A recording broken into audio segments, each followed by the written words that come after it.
Arshi university of education میں داخلے کے لیے گئی اور یونیورسٹی کی کینٹین کا ٹینڈر بھر دیا۔ نہ کینٹین کا کوئی تجربہ اور نہ ہی اس بات کا ادراک، یہ سوچ کر ٹینڈر فارم خرید لیا کہ بھائی کو ایڈجسٹ کر لوں گی، جو گھر پر فارغ ہی رہتا تھا۔ داخلے کے ساتھ ساتھ کینٹین کا ٹھیکہ بھی مل گیا۔ پہلے والے ٹھیکیدار کے سٹاف میں سے ایک ملازم سے بات ہو گئی جو پچھلے 2 سال سے یونیورسٹی کی کینٹین پر کام کرتا آ رہا تھا، اور کچھ سامان بھی پہلے والے ٹھیکیدار سے خرید لیا۔ 2 فریزر اور ایک ڈسپلے فریزر ایجنسی والوں کے پڑے تھے، ایک فریزر آئس کریم والے دے گئے۔ کینٹین میں پڑا فرنیچر یونیورسٹی کی ملکیت تھا، مجھے صرف برتن اور کچھ انسٹرومنٹ وغیرہ خریدنا پڑے تھے۔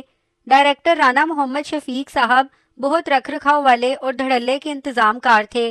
مجال ہے اسٹاف اور آل اسٹوڈنٹس میں سے ان کے اصولوں کی کوئی خلاف ورزی کرتے۔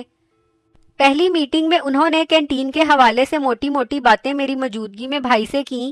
میں نے بڑی ذمہ داری سے سارا ذمہ اٹھاتے کسی بھی شکایت کا موقع نہ دینے کا انہیں یقین دلایا۔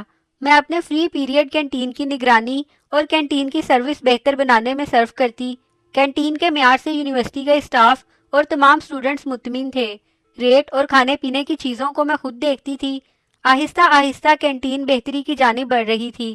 کام کی زیادتی کی وجہ سے دونوں چھوٹی بہنیں اور والد بھی ہاتھ بٹانے آ جاتے۔ یوں ہم سب گھر والے مل جل کر کینٹین چلا رہے تھے۔ ہمارا رویہ اور خدمت ہماری پہچان بن گئی۔ تعلیم کے ساتھ رزق کی بھی آسانی ہو گئی۔ میرا معمول تھا کہ کھانے پینے کا جو سامان بچ جاتا میں کچھ گھر لے جاتی اور کچھ یونیورسٹی کے اسٹاف میں بانٹ دیتی۔ ڈائریکٹر صاحب میرے اس اقدام کو کئی بار سراہ چکے تھے اور بڑے اعتماد سے کہتے کہ ہمیں ہر چیز تازہ ملتی ہے، ورنہ تو آج کی بچی چیزیں کل کو بھی ہم کو ہی کھانا پڑنی تھیں۔ میں پورے دن کا حساب کر کے دوسرے دن کے لیے سامان لینے بھائی کے ساتھ مارکیٹ جانے کے لیے کینٹین سے باہر نکل رہی تھی کہ چوکیدار کو اپنی طرف آتے دیکھا، جس کے ہمراہ ایک خاتون بھی تھی۔ میرے قریب آتے ہی اس نے مجھے سلام کیا اور اس کی جانب اشارہ کرتے بولا، یہ 2 دن سے میرے پاس آ رہی ہے کہ مجھے کینٹین میں کام دلوا دو۔ میں نے اس کا جائزہ لیا، مرجھایا ہوا چہرہ اور یاسیت میں ڈوبی بے رونق آنکھیں۔ میں نے واپس کینٹین کے اندر آتے انہیں بیٹھنے کا کہا اور مریم کو 2 بوتلیں لانے کا اشارہ کیا جو والدہ صاحبہ کے ہمراہ سامان سمیٹنے میں مصروف تھی۔ میں نے اس خاتون کو مخاطب کیا، اس سے پہلے کہیں کام کیا ہے؟ جی 1-2 گھروں میں، مگر ان کو میرا کام پسند نہیں آیا، اور جواب مل گیا ان کی طرف سے، کہاں رہتی ہو؟ قریبی گاؤں ہے میرا۔ شادی ہوئی؟ جی ہوئی تھی، شوہر طلاق دے کر کسی اور عورت کو لے کر گاؤں چھوڑ گیا۔ کتنے بچے ہیں؟ جی 1 تھا جو سال کا ہو کر فوت ہو گیا۔ اگر تمہیں رکھ لوں تو روز گاؤں سے آیا کرو گی؟ نہیں، اگر آپ کہیں تو آپ کے پاس ہی رہ لوں گی، اس نے بڑی دھیمی آواز میں جواب دیا۔ کیا تنخواہ ملتی تھی تمہیں ان دونوں گھروں سے؟ پہلے والے 3,000 اور روٹی کپڑا، دوسرے والے 3,500 اور کھانا وغیرہ۔ تو چلو ٹھیک ہے، میں تجھے 4,000 اور روٹی کپڑا رہائش فراہم کروں گی، ہر سنڈے چھٹی، اگر تم اپنے گاؤں جانا چاہو تو۔ ٹھیک ہے، اس نے بدستور دھیمی آواز میں رضامندی کا اظہار کیا۔ کیا نام ہے تمہارا؟ عرشی۔ اس نے بوتل خالی کر کے رکھتے ہوئے اپنا نام بتایا۔ میں نے اپنی والدہ سے کہا کہ اسے جاتے ہوئے گھر لے جانا، آج سے گھر کا کام اور کینٹین کا کام کیا کرے گی۔ اوپر والے کمرے میں اس کی چارپائی لگوا دیجیے گا۔ یہ کہہ کر میں بھائی کے ساتھ مارکیٹ جانے کے لیے باہر آ گئی، جو باہر کھڑا میرا انتظار کر رہا تھا۔ سامان رکھوا کر ہم نے کینٹین بند کی اور یونیورسٹی سے باہر آتے ہی گھر کی طرف چل پڑے۔ عرشی برآمدے میں بیٹھی دھلے کپڑوں کو ترتیب سے رکھ رہی تھی۔ میں اس کے سلام کا جواب دیتے ہوئے اپنے کمرے کی طرف بڑھ گئی۔ میرا معمول تھا کہ گھر آ کر کچھ آرام کرتی، پھر اپنی پڑھائی میں لگ جاتی۔ دروازے پر دستک ہوئی، میں نے کہا آ جاؤ۔ عرشی تھی جو چائے کا کپ لے کر اندر آئی اور رکھ کر جانے لگی تو میں نے روک لیا۔ جی آپی، اس نے واپس پلٹتے ہوئے پوچھا، کیسا لگا ہمارا گھر اور گھر کے لوگ؟ بہت اچھے ہیں سب، اس نے مختصر سا جواب دیا۔ دل لگ جائے گا یہاں؟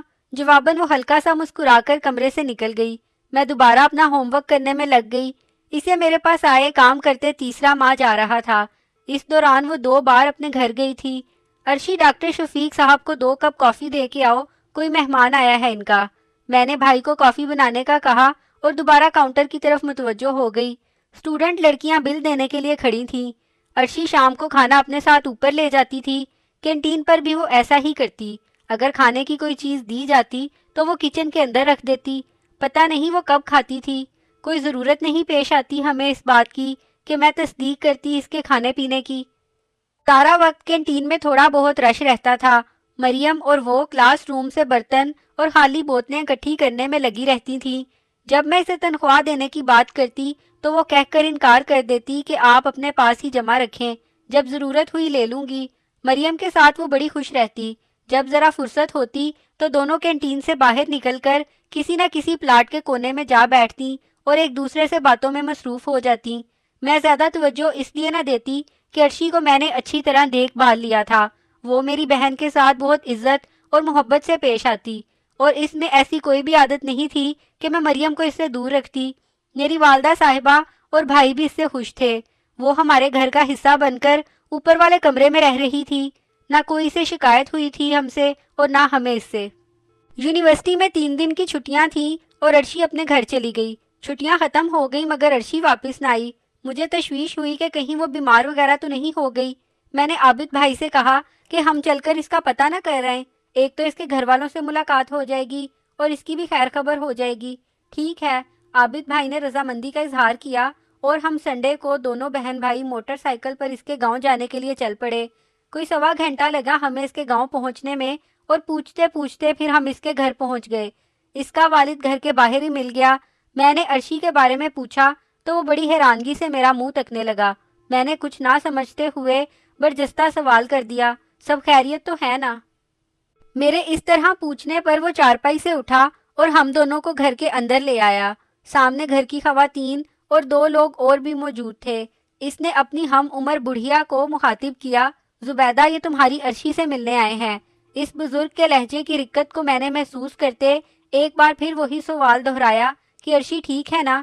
اس بار عرشی کی والدہ نے جواب دیا، بیٹا آپ کیسے جانتی ہیں میری عرشی کو؟ تقریباً 4 ماہ ہو چکے ہیں، وہ میرے پاس کام کر رہی ہے، میں نے جواب دیا۔ دوسری خواتین میں سے ایک اٹھ کر اندر گئی اور جب واپس آئی تو اس کے ہاتھ میں ایک فریم تھا جس میں عرشی کی مسکراتی ہوئی بڑی سی تصویر تھی۔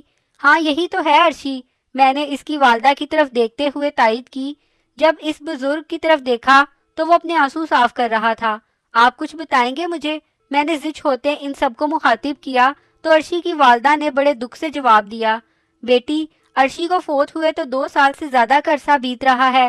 اس نے زہریلی گولیاں نگل کر اپنی زندگی کا خاتمہ کر لیا تھا۔ اسے اپنی طلاق کا دکھ تھا اور اپنے شوہر کی دوسری شادی کا بھی، اس لیے اس نے خودکشی کر لی تھی۔ میں چکرا کر رہ گئی۔ عابد بھائی بھی پریشانی کے عالم میں میری طرف دیکھ رہے تھے۔ تو کیا اس سارے عرصے میں ہم ایک روح کے ساتھ رہتے رہے؟ میں نے دل میں سوچا، پھر اس کے گھر والوں کے ساتھ گاؤں کے قبرستان میں آئے، عرشی کی قبر پر اس کا نام اور تاریخ وفات اپنی آنکھوں سے پڑھتے فاتحہ خوانی کی اور اپنے پاس رکھے اس کی تنخواہ کے پیسے نکال کر اس کے والد کے سپرد کیے اور واپسی کے لیے چل پڑے۔